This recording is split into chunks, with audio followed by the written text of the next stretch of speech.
এবার দেশে দেখা দিয়েছে কয়লার এক ভয়ঙ্কর সংকট। একে একে বন্ধ হয়ে যাচ্ছে দেশের বড় বড় বিদ্যুৎ কেন্দ্র। সুপ্রিয় দর্শক, জ্বালানি তেলের পর এবার বিদ্যুৎহীন এক ভয়াবহ অন্ধকারের দিকে ধাবিত হচ্ছে বাংলাদেশ। কিছু জায়গায় হচ্ছে না, কিন্তু যেহেতু এটা আমাদের সেচের সাথে কানেক্টেড, সরকার এটার দিকে নজর দেওয়া উচিত, ভেরি ইম্পর্টেন্ট। কারণ কিছুদিন পরে আরো বড় একটা শক আসছে, সেটা হচ্ছে তেলের জন্য নয়, এবার হাহাকার শুরু হতে যাচ্ছে বিদ্যুতের জন্য। খোদ বিদ্যুৎ বিভাগের তথ্য অনুযায়ী কয়লার অভাবে ইতিমধ্যেই বন্ধ হয়ে গেছে দেশের অন্যতম বৃহৎ বিদ্যুৎ কেন্দ্র। আর যেগুলো চালু আছে সেগুলোর উৎপাদন তলানিতে ঠেকেছে। গ্রীষ্মকালের চরম খরতাপের ঠিক আগ মুহূর্তেই বিদ্যুৎ খাতের এই বিপর্যয় দেশের অর্থনীতি, কৃষি এবং সাধারণ মানুষের জীবনযাত্রায় কতটা ভয়াবহ প্রভাব বিস্তার করতে যাচ্ছে তা নিয়েই আজকের এই বস্তুনিষ্ঠ এবং তথ্যবহুল বিশ্লেষণ। জ্বালানি সংকট কাটাতে সরকারের পক্ষ থেকে বারবার নানা ধরনের আশ্বাস দেওয়া হলেও বাস্তব চিত্র সম্পূর্ণ ভিন্ন। এই আশ্বাসের বেলুন ফুটো করে দিয়ে নতুন করে যুক্ত হয়েছে কয়লার তীব্র সংকট। পরিসংখ্যানের দিকে তাকালে দেখা যায় দেশের বর্তমান প্রায় ৬,৮৩০ মেগাওয়াট ক্ষমতা সম্পন্ন কয়লাভিত্তিক বিদ্যুৎ কেন্দ্র রয়েছে। এক সময় দেশের জ্বালানি নিরাপত্তার অন্যতম প্রধান স্তম্ভ হিসেবে এই কয়লাভিত্তিক কেন্দ্রগুলোকেই দাঁড় করানো হয়েছিল। বলা হয়েছিল গ্যাস ফুরিয়ে গেলেও সস্তা কয়লা দিয়ে দেশের শিল্প কারখানা এবং গৃহস্থলিতে নিরবিচ্ছিন্ন বিদ্যুৎ সরবরাহ করা হবে।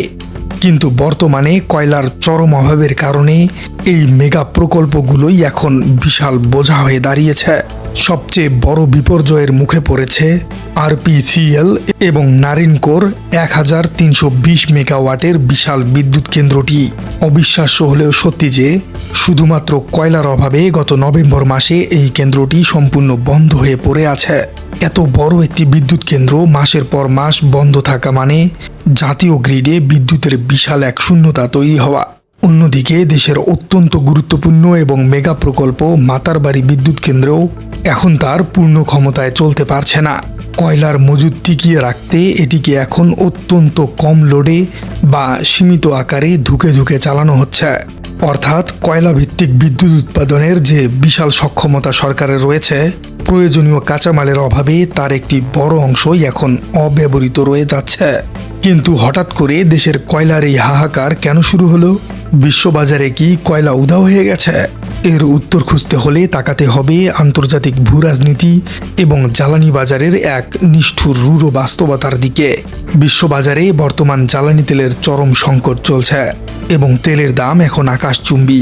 এই পরিস্থিতিতে পশ্চিমা দেশগুলো যারা এতদিন পরিবেশ রক্ষার খাতিরে কয়লা ব্যবহার থেকে সরে আসার কথা ভাবছিল এবং গ্রিন এনার্জির বড় বড় বুলি আওড়াচ্ছিল, তারাই এখন বিকল্প হিসেবে সস্তা কয়লার দিকে ব্যাপকভাবে ঝুঁকে পড়ছে। ইউরোপের অনেক উন্নত দেশ জ্বালানি নিরাপত্তা নিশ্চিত করতে তাদের বন্ধ হয়ে যাওয়া কয়লার খনি এবং বিদ্যুৎ কেন্দ্রগুলো পুনরায় চালু করতে বাধ্য হয়েছে। উন্নত দেশগুলো যখন আন্তর্জাতিক বাজার থেকে বিপুল পরিমাণে এবং আগ্রাসীভাবে কয়লা কেনা শুরু করেছে, তখন স্বাভাবিকভাবেই বিশ্ববাজারে কয়লার এক বিশাল ঘাটতি তৈরি হয়েছে এবং দাম বহুগুণে বেড়ে গেছে। এই আন্তর্জাতিক প্রতিযোগিতায় সরাসরি ছিটকে পড়েছে বাংলাদেশ। অতিরিক্ত দাম এবং সাপ্লাই চেইন ভেঙে পড়ার কারণে কাঙ্ক্ষিত কয়লা আমদানি করা সম্ভব হচ্ছে না। কয়লা কেনার জন্য প্রয়োজনীয় ডলারের সংস্থানও করা যাচ্ছে না। ফলে দেশের বিদ্যুৎ কেন্দ্রগুলোর টারবাইনগুলো এক এক করে স্তব্ধ হয়ে যাচ্ছে। বিদ্যুৎ কেন্দ্র বন্ধ হয়ে যাওয়ার এই প্রভাব শুধু বাসাবাড়ির এসি, ফ্যান বন্ধ থাকার মধ্যেই সীমাবদ্ধ থাকবে না। এর সবচেয়ে বড় এবং ভয়ঙ্কর আঘাতটি সরাসরি পড়তে যাচ্ছে দেশের কৃষি খাতে। বাংলাদেশের কৃষি ব্যবস্থা, বিশেষ করে সেচ ব্যবস্থা, ব্যাপকভাবে ডিজেল এবং বিদ্যুতের উপর নির্ভরশীল। বর্তমানে দেশের বিভিন্ন প্রান্তে সেচ পাম্প চালানোর জন্য ঠিকমতো ডিজেল সাপ্লাই পাওয়া যাচ্ছে না। অনেক এলাকায় কৃষকেরা সেচের পানি না পেয়ে চরম বিপাকে পড়েছেন।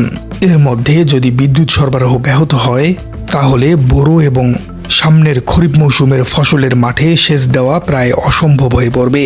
সেচ পাম্পগুলো যদি বিদ্যুতের অভাবে দিনের পর দিন বন্ধ থাকে, তবে ফসলের মাঠ শুকিয়ে কাঠ হয়ে যাবে এবং উৎপাদন মারাত্মকভাবে ব্যাহত হবে। জ্বালানি বিশেষজ্ঞরা ইতিমধ্যেই কৃষিখাতের জন্য আরও একটি ভয়াবহ শক বা বিপদের বিষয়ে সতর্ক করেছেন। সেটি হলো সারের তীব্র সংকট। সার উৎপাদনের জন্য নিরবিচ্ছিন্ন গ্যাস এবং বিদ্যুৎ অত্যন্ত জরুরি, কিন্তু দেশে চলমান গ্যাস সংকটের কারণে সার কারখানাগুলো তাদের উৎপাদন ক্ষমতার ধারের কাছেও যেতে পারছে না। সম্পূর্ণ সার উৎপাদন করার সক্ষমতা এই মুহূর্তে দেশের নেই।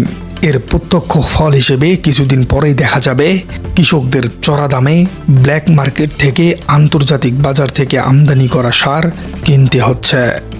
একদিকে সেচের পানির তীব্র অভাব, অন্যদিকে সারের আকাশচুম্বী দাম।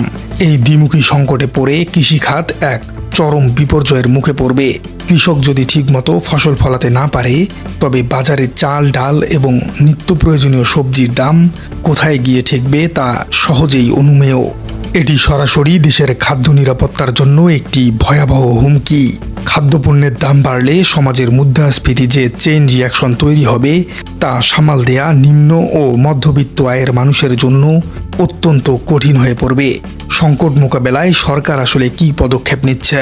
পেট্রোবাংলা জানিয়েছে, আগামী 7 মে পর্যন্ত এলএনজি আমদানির বুকিং নিশ্চিত করা হয়েছে। এছাড়া মে মাসের জন্য খোলা বাজার বা স্পট মার্কেট থেকেও চড়া দামে এলএনজি কেনা হচ্ছে। কিন্তু জ্বালানি বিশেষজ্ঞরা পরিষ্কার ভাষায় জানিয়ে দিয়েছেন যে এই স্পট মার্কেট থেকে চড়া দামে এলএনজি কেনা জ্বালানি কোনোভাবেই স্থায়ী বা কার্যকর সমাধান হতে পারে না। এটি মূলত সাময়িক সময়ের জন্য জোড়াতালি দিয়ে পরিস্থিতি সামাল দেওয়ার একটি ব্যর্থ চেষ্টা। অর্থনৈতিক দৃষ্টিকোণ থেকে এই এলএনজি আমদানির হিসাবটি অত্যন্ত ভয়াবহ। বর্তমানে স্পট মার্কেট থেকে যে এলএনজি আনা হচ্ছে তার প্রতি ইউনিট বা প্রতি কিউবিক মিটারের দাম পড়ছে 75 টাকারও বেশি।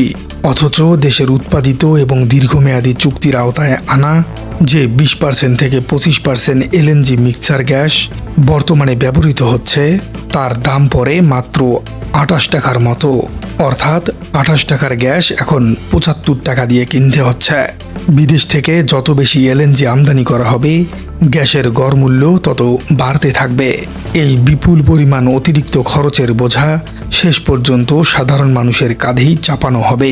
বিদ্যুতের দাম বাড়বে, গ্যাসের দাম বাড়বে এবং চেইন রিয়াকশন হিসেবে দেশের প্রতিটি জিনিসপত্রের দাম মানুষের ক্রয় ক্ষমতার বাইরে চলে যাবে। দেশের বৈদেশিক মুদ্রার রিজার্ভের উপরেও একটি চরম নেতিবাচক প্রভাব পড়বে।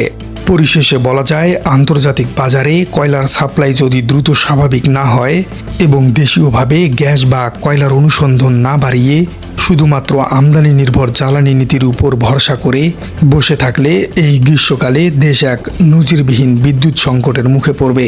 বিদ্যুৎ ছাড়া শিল্পের চাকা ঘুরবে না, কৃষকের সেচ পাম্প চলবে না এবং দৈনন্দিন জীবনযাত্রা স্থবির হয়ে পড়বে। বিশেষ করে কৃষি খাতে এর যে ভয়াবহ প্রভাব পড়বে তা সামাল দেওয়া অত্যন্ত কঠিন হয়ে উঠবে। একটি দেশের অর্থনীতিকে সচল রাখতে হলে জ্বালানি নিরাপত্তার কোনো বিকল্প নেই। প্রিয় দর্শক, আপনার কি মনে হয় দেশের কয়লা সংকট এবং একে একে বিদ্যুৎ কেন্দ্র বন্ধ হয়ে যাওয়ার এই উদ্বেগজনক পরিস্থিতি নিয়ে আপনার মতামত কি? কমেন্টে জানিয়ে দিন আপনার সুচিন্তিত মতামত। আর আমাদের চ্যানেলে নতুন হয়ে থাকলে চ্যানেলটি সাবস্ক্রাইব করার অনুরোধ থাকলো। দেখা হচ্ছে পরবর্তী কোনো ভিডিওতে। সারাদিন বাসা বাড়ির কাজ করে আসার জন্য আমরা পাগল হতে পারি।